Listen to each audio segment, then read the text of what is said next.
Welcome everybody, my name is Marcus Stone, and in this video you will learn how you can easily add moderator for your YouTube channel. So let's start. First, what you want to do is just click here on settings. And now just click community and you're gonna see here moderators.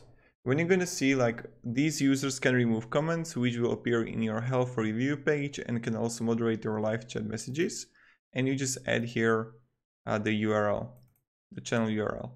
But also what you can do, you can like have permissions here and you can click invite and just add here user email and just add him like access manager or editor if you want.